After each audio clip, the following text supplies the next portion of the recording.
library bookstores have got to be one of the best ways to find hidden gems as far as used books go. And if you're not taking advantage of that, you're totally missing out.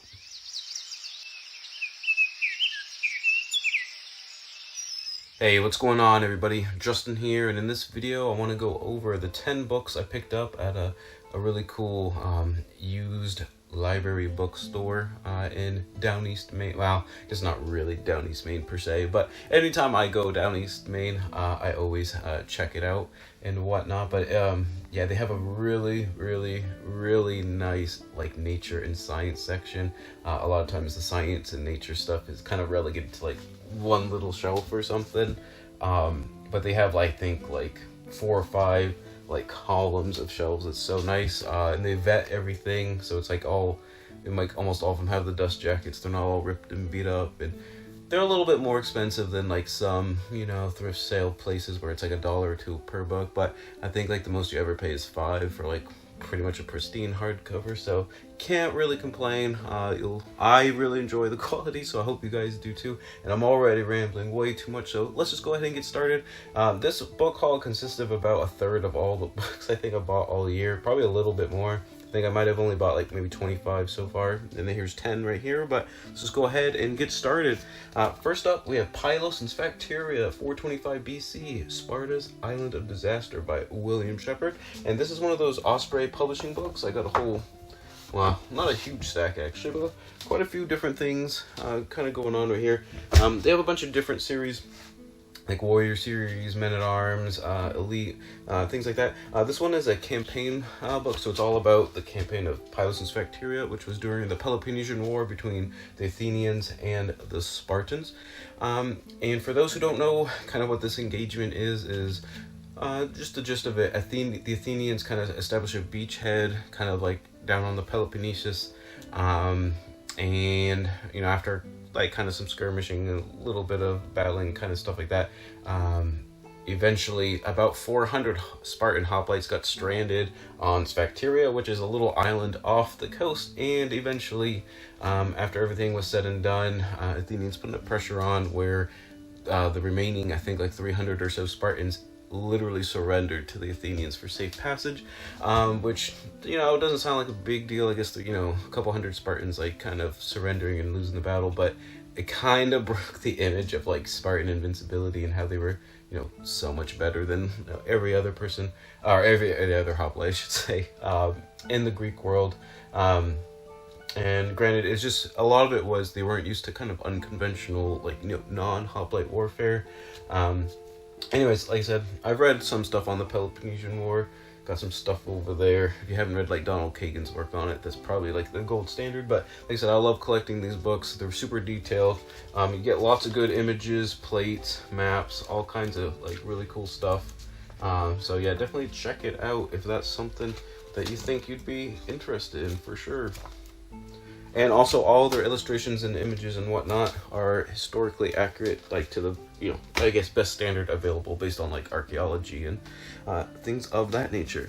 Alright, so that was the only history book that I picked up, unfortunately. But I picked up 9 nature books, like I was saying. Like, I always have to put books back because I just know I won't be able to like get to them all and whatnot. But first up, we have Peter Volin's The Hidden Life of Trees, What They Feel, How They Communicate, Discoveries from a Secret World. I actually read his Inner Lives of Animals, or The Secret Lives of Animals, first.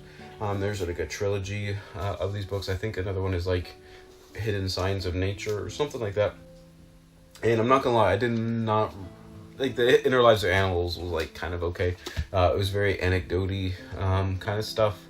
So I thought, if all his books are kind of in that vein, that's just not really what I'm looking for and whatnot. But I've actually already read this one. It's a pretty straightforward, short read. Not crazy long. I think it's also too because the pages are kind of like smaller and whatnot. But this one was much more enjoyable. Very heavy on like kind of the science and whatnot. And we definitely need just like these people that are more outspoken for like wanting to leave like old growth forests for like what they are, and kind of just that sort of thing. And how, yeah, even if we do a lot of like kind of monoculture replanting as far as like sustainable forestry and whatnot, it's not really the same, and they're not, equivalent in every way, shape, or form. So definitely check this out. If you're interested in arboriculture, if you're interested in forestry or trees, you'll learn a ton and you'll love it. And he's just got a really nice, down to earth, salt of the earth like writing style, which I really appreciate.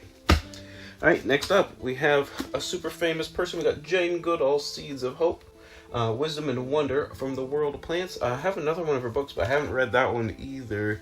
But I've read a lot about Jane Goodall, but I've never read any of her actual works. But besides just her conservation efforts and obviously like kind of her science and stuff we've learned from like her chimpanzee research, but her humanitarian efforts, like now that I've I kind of learned more about. Actually, I guess I did read the Book of Hope, which was, I can't remember what the author's name was, but that was with Jane Goodall as well. So I guess I've read like kind of something that was written by her. Anyways, what was I saying? Oh yeah, like her humanitarian efforts with the Roots and Shoots program, I think is just like super amazing. Definitely check that out. I don't think a lot of people have heard of that aspect of her work. And kind of like activism. It's just really awesome program, working with like local villages and stuff, to deal with the kind of conservation and helping them out to get what they need as well. So it like kind of helps fund their own stuff, so they like they're not getting taken advantage of and whatnot, which unfortunately does happen sometimes as far as like science and research, things like that. So anyways, like I said, I saw it and I was like, I gotta read Jane Goodall at some point. I don't know why I haven't. Yeah. All right, here's one I had not like heard of or knew anything about or anything like that. We got Stephen Palumbi and Anthony Palumbi, The Extreme Life of the Sea. I'm not gonna lie, I kind of bought it just based on this kind of like retro weird cover. I'm assuming this is all about like deep sea life. We've got like the anglerfish and whatnot. I'm not sure about the sailfish. Why? I don't know. I guess it's not deep sea. It's just extreme life of the sea. So I've read a lot of books, on ocean stuff and whatnot, and I just thought it was, I don't know, interesting. Plus I had a blurb by Carl Safina here, which is probably one of my favorite. I think he's like number 2 on my all-time like nature authors. I've read I think 4 or 5 of his books, and I think I'm only missing one so far. But like his latest one, Becoming Wild, was really good. Just an awesome writer. Definitely one that I always encourage like everyone to read. So like if I ever see like a blurb with Carl Safina on it, I'm like, yeah, I'm gonna read it. Carl Safina also does a ton of like international like law treaty stuff, like long lining for like tuna, whatnot, helping getting stuff passed, so you're not getting tons of bycatch. But anyways, back onto this book. Like I said, I don't know anything about it. I just thought it'd be kind of cool learning about like just really, I don't know, interesting sea life. I don't know how to explain it, and I love the cover, so I guess that one actually was like a cover buy for me for sure. Before we keep going, someone did ask me in one of the other videos after I restarted if I was still doing my Etsy shop and whatnot. I want to like take this time to plug it. I am. For example, like here's like a sign you can buy on the shop. I got tons of different stuff. Plus I do custom work. If you have a different quote or something that you're really interested in, it's definitely the best way to support the channel, even if you just like some of your favorite items maybe, or favoriting the shop. Definitely helps me in the Etsy algorithm for sure. And there's always like a little bit of a spike when I'm putting out videos and plugging a little bit, and people, I notice people are liking it more. Like I said, it just helps it in the rankings and whatnot. You can also like, comment, subscribe, all that kind of stuff too. But anyways, moving on to this one, we got a monograph of the warblers of the Americas, an identification guide by John Curson, David Quinn, and David Beadle. And this is obviously just like kind of a monograph of all the different warblers in North, Central, and South America, which I thought was really cool. I have tons of field guides. Probably have to do a library tour. It's on like another shelf over on the other side of the room. But like I said, I got a couple bird ones. I actually have one of this series about martins and swallows, so I think I might kind of like look into like these ones. It doesn't really seem to have a name from like what I've found, but Houghton Mifflin apparently put a bunch of these out in like the early 90s, but they cover like the entire family of like a different kind of like bird group or bird family and whatnot. So I don't know, I really enjoy stuff like that. I don't know if you guys do, but anyone who's like bird watching, you'll kind of know like you could almost like never have too many field guides in and whatnot. Next up we have Ever Since Darwin, Reflections in Natural History by Stephen Jay Gould. Stephen Jay Gould is, one of the biggest was one of the biggest nature writers of like the 80s and 90s. I think he wrote for like a column in Natural History that was like super famous. I think that's actually where a lot of these come from. And I have one like Dinosaur in a Haystack, I think. But anyways, he was apparently like a really good popular science writer that was able to kind of like speak and write for like a general audience, and everyone just like loved him. So like when I like, he's just another author I haven't like got to, because I'm just reading too much. But there's always always another author you gotta like get to. But I saw it and I was like, I really love the illustration on the cover, the little cartoon woodcut and whatnot. But like I said, I've always heard really good things about it. I think he was famous too, like science, like in his actual like professional academic science writing. He was involved a lot with the Burgess Shale, kind of punctuated equilibrium with evolution or whatever. So instead of like a steady, or I guess for you guys like a steady like increase in like evolution, like different things would happen, and it would like spike and kind of flatline and spike and flatline and stuff.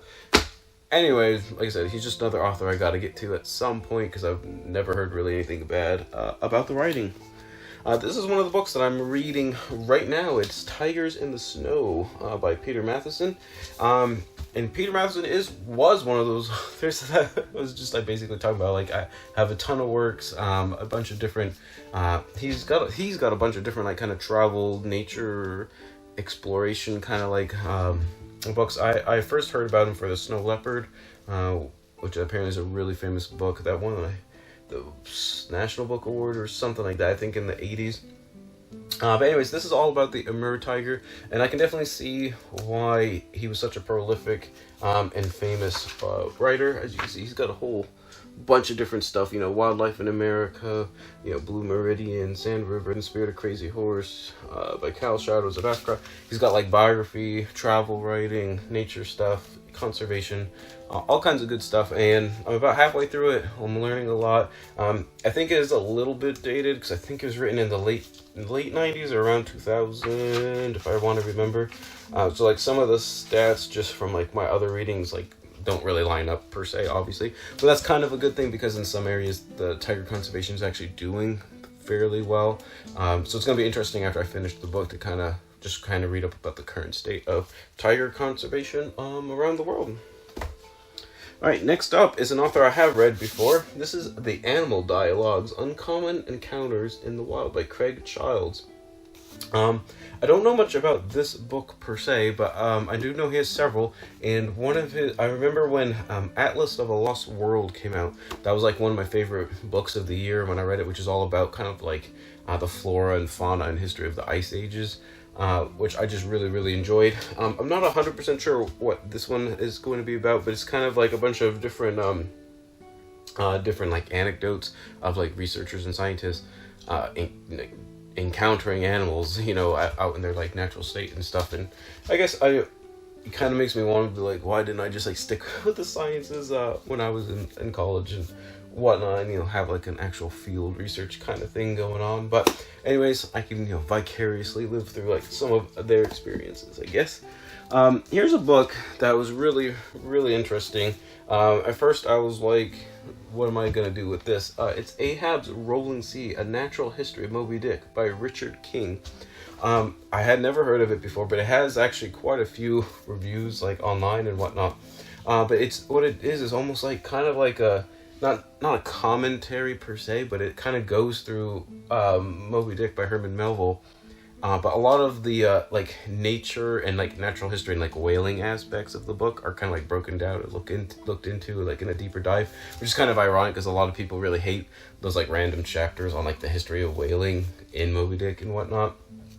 But I don't know. I just think it's kind of cool, like taking a classic American novel like that and kind of breaking it down as sort of like a book on natural history, because Melville actually was pretty literate and like had learned a lot about whaling and whatnot, as he included it in his book. So I just thought it'd be really cool. Plus, this one happens to be autographed by the author.